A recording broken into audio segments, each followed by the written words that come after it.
Matthew chapter 11. When Jesus had finished giving instructions to his 12 disciples, he departed from there to teach and preach in their cities. Now when John, while imprisoned, heard of the works of Christ, he sent word by his disciples and said to him, "Are you the expected one, or shall we look for someone else?" Jesus answered and said to them, "Go and report to John what you hear and see. The blind receive sight, and the lame walk. The lepers are cleansed, and the deaf hear. The dead are raised up, and the poor have the gospel preached to them. And blessed is he who does not take offense at me." As these men were going away, Jesus began to speak to the crowds about John. "What did you go out into the wilderness to see? A reed shaken by the wind? But what did you go out to see? A man dressed in soft clothing? Those who wear soft clothing are in kings' palaces. But what did you go out to see? A prophet? Yes, I tell you, and one who is more than a prophet. This is the one about whom it is written, 'Behold, I send my messenger ahead of you, who will prepare your way before you.'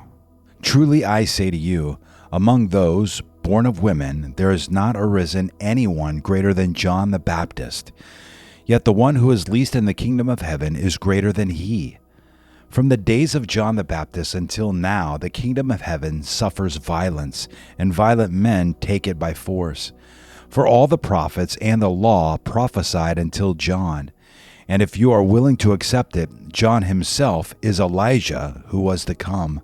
He who has ears to hear, let him hear. But to what shall I compare this generation? It is like children sitting in the marketplaces who call out to the other children and say, 'We played the flute for you, and you did not dance. We sang a dirge, and you did not mourn.' For John came neither eating nor drinking, and they say, 'He is a demon.'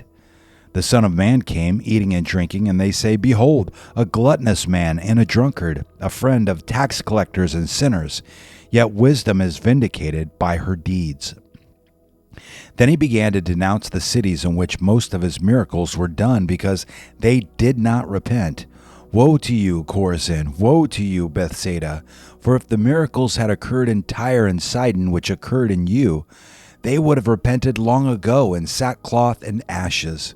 Nevertheless, I say to you, it will be more tolerable for Tyre and Sidon in the day of judgment than for you. And you, Capernaum, will not be exalted to heaven, will you? You will descend to Hades. For if the miracles had occurred in Sodom, which occurred in you, it would have remained to this day. Nevertheless, I say to you that it will be more tolerable for the land of Sodom in the day of judgment than for you." At that time Jesus said, "I praise you, Father, Lord of heaven and earth, that you have hidden these things from the wise and intelligent, and have revealed them to infants. Yes, Father, for this way was well-pleasing in your sight. All things have been handed over to me by my Father, and no one knows the Son except the Father. Nor does anyone know the Father except the Son, and anyone to whom the Son wills to reveal him. Come to me, all who are weary and heavy laden, and I will give you rest. Take my yoke upon you and learn from me, for I am gentle and humble in heart, and you will find rest for your souls. For my yoke is easy, and my burden is light."